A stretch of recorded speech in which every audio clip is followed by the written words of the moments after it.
Hi, ഇന്ന് നമുക്കേ ആയിരുന്നു അതെങ്ങനെ ചേർത്ത് പറയുന്നതെന്ന് പഠിക്കാം. ആയിരുന്നു എന്ന് പറയാൻ വേണ്ടി ഉപയോഗിക്കുന്ന ഏതാണെന്നറിയോ? നമ്മൾ പഠിച്ചായിരുന്നു വാസ്, വെയർ.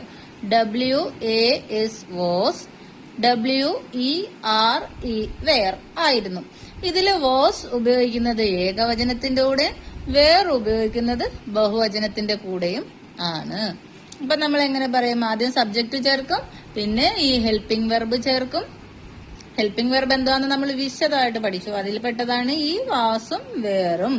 ആയിരുന്നു കഴിഞ്ഞ കാലം പറയാൻ വേണ്ടിയിട്ട് ഉപയോഗിക്കുന്നത്. അപ്പം ഏകവചനത്തിന്റെ കൂടെ വാസും ബഹുവചനത്തിന്റെ കൂടെ വേറും. ആദ്യം നമ്മൾ സബ്ജക്റ്റ് കർത്താവ് പറയും, അത് കഴിഞ്ഞിട്ട് സഹായക ക്രിയ പറയും, പിന്നെ വെർബ് പറയും, ഒബ്ജക്റ്റ് കർമ്മം ഉണ്ടെങ്കിൽ അത് പറയും. ഇപ്പൊ നമുക്ക് സിമ്പിൾ ആയിട്ടുള്ള സെന്റൻസ് പഠിക്കാം. സബ്ജക്റ്റും വെർബും മാത്രമുള്ളത്, സബ്ജക്റ്റ് ഹെൽപ്പിംഗ് വെർബും ക്രിയ ഉള്ളത് പറയാം. അപ്പൊ നമുക്ക് ഹി വാസ് എ ബോയ്, അവൻ ഒരു ആൺകുട്ടി ആയിരുന്നു. ഇപ്പം അല്ല, പണ്ട് ആൺകുട്ടി ആയിരുന്നു. അപ്പൊ ആയിരുന്നു എന്ന് പറയാൻ ഏകവചനം ആയതുകൊണ്ട് വാസ് ഉപയോഗിക്കും. WAS. He was A boy. അടുത്തത് ഷീ വാസ് എ ടീച്ചർ, അവൾ ഒരു ടീച്ചർ ആയിരുന്നു. ഇപ്പോൾ അല്ല, പണ്ട് കഴിഞ്ഞ കാലത്തായിരുന്നു. നമ്മൾ കഴിഞ്ഞതിന് പഠിച്ചു. ആകുന്നു എന്ന് പറയാൻ ഈസ് ചേർത്ത് പറഞ്ഞു. ഷീ ഈസ് എ ടീച്ചർ, അവളൊരു ടീച്ചർ ആകുന്നു. അത് ഇപ്പോഴത്തെ കാര്യം. പണ്ടത്തെ കാര്യം പറയാൻ ഷീ വാസ് എ ടീച്ചർ. അടുത്തത് നമുക്ക് ബഹുവചനം ചേർത്ത് പറയാം. ദേ, അവർ. ബഹുവചനം ദേ വെയർ ടീച്ചേഴ്സ്, അവർ അധ്യാപകർ ആയിരുന്നു. അതുപോലെ നമുക്കൊരു ക്രിയ ചേർത്ത് പറയാം. ഷീ, അവൾ, വാസ് ആയിരുന്നു. എന്തായിരുന്നു? ഒരു വെർബ് പറയാം, ക്രിയ പറയാം. നമ്മൾ ക്രിയ പഠിച്ചിട്ടുണ്ട്, പലതരത്തിലുള്ള ക്രിയകൾ പഠിച്ചു. V1 V2 V3 ഒക്കെ പഠിച്ചു. അതായത് നമുക്ക് സിമ്പിൾ ആയിട്ടുള്ള ഒരു ടെൻസ് വെർബ് പറയാം. ഷീ വാസ് സ്ലീപ്പിംഗ്, അവൾ ഉറങ്ങുകയായിരുന്നു അന്നേരം. അപ്പൊ പണ്ട് ഉറങ്ങുകയായിരുന്നു, ഇപ്പൊ ഉറങ്ങുമല്ല. അപ്പൊ ഞാൻ അവിടെ ചെന്നപ്പോൾ അവൾ ഉറങ്ങുകയായിരുന്നു, അത് പറയാം. ഞാൻ അവിടെ ചെന്നപ്പോൾ എന്നത് പറയാൻ നമുക്ക് പിന്നെ പഠിക്കാം. ഇപ്പൊ ആയിരുന്നു എന്നുള്ളത് മാത്രം പഠിക്കാം. അപ്പം ഷീ വാസ് സ്ലീപ്പിംഗ്, അല്ലെങ്കിൽ ഹീ വാസ് ക്രൈയിങ്, അതും അല്ലെങ്കിൽ ദ ബേബി വാസ് ക്രൈയിങ്, ആ കുട്ടി കരയുകയായിരുന്നു. അല്ലെങ്കിൽ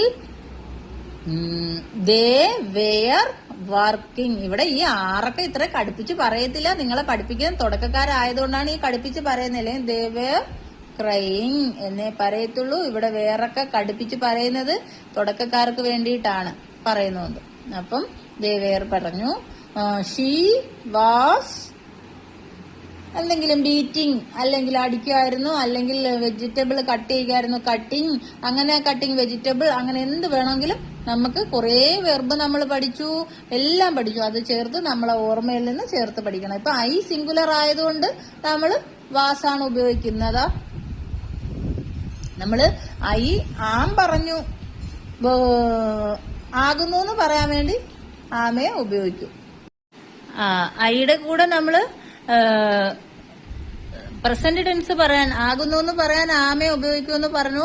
ഇവിടെ ആയിരുന്നു എന്ന് പറയാൻ വാസ് ആണ് ഉപയോഗിക്കുന്നത്. WAS വാസ് ആണ് ഉപയോഗിക്കുന്നത്. പക്ഷെ ഐയുടെ കൂടെ വേർ ഉപയോഗിക്കും. അത് വേറൊരു സന്ദർഭത്തിലാണ്, അത് നമുക്ക് പിന്നെ പഠിക്കാം. പക്ഷെ എന്നാലും ഇപ്പൊ ഒന്ന് പറഞ്ഞുതരാം. ഐ വേർ എന്ന് പറഞ്ഞ് ഉപയോഗിക്കാറുണ്ട്. അത് നമ്മുടെ ഒരു ആഗ്രഹം അല്ലെങ്കിൽ ഒരു ഇമാജിനറി സങ്കല്പം പറയാൻ വേണ്ടി മാത്രം. If I were a bird, ഞാനൊരു പക്ഷി ആയിരുന്നെങ്കിൽ ആ ആഗ്രഹം പറയുമ്പോൾ ഐയുടെ കൂടെ വേർ ഉപയോഗിക്കുക. അത് നമുക്ക് പിന്നീട് വിശദമായിട്ട് പഠിക്കാം. ഇപ്പൊ നമ്മൾ ആലോചിക്കുക, ഐയുടെ കൂടെ ആയിരുന്നു എന്ന് പറയാൻ വാസാണ് ഉപയോഗിക്കുന്നത്. പക്ഷെ വേർ ചേർക്കും. അത് നമ്മൾ ഈ ബഹുവചനമല്ല, ആഗ്രഹം അല്ലെങ്കിൽ സങ്കല്പം പറയാൻ വേണ്ടി പറയുമ്പോൾ വേർ ഉപയോഗിക്കും. അല്ലാതെ ആയിരുന്നു എന്ന് പറയാൻ ഐയുടെ കൂടെ വാസ് മാത്രമേ ഉപയോഗിക്കുള്ളൂ. ഐ വാസ് ആയിരുന്നു, ദേ ആർ അവർ ആയിരുന്നു. അപ്പം വാസ് ആയിരുന്നു എന്ന് പറയാൻ ഏതായാലും ഒരു വെർബ്, ഏതൊരു പേരായാലും, ഏതൊരു വസ്തുവായാലും, ഏതൊരു ഏകവചനമായാലും ബഹുവചനമായാലും ചേർക്കുന്നത് മനസ്സിലായല്ലോ. ഏകവചനത്തിന്റെ കൂടെ ആയിരുന്നു എന്ന് പറയാൻ എപ്പോഴും വാസും, ബഹുവചനത്തിന്റെ കൂടെ വേറുമാണ് ഉപയോഗിക്കുന്നത്. മനസ്സിലായല്ലോ? അപ്പോഴെന്ത് ചെയ്യണം?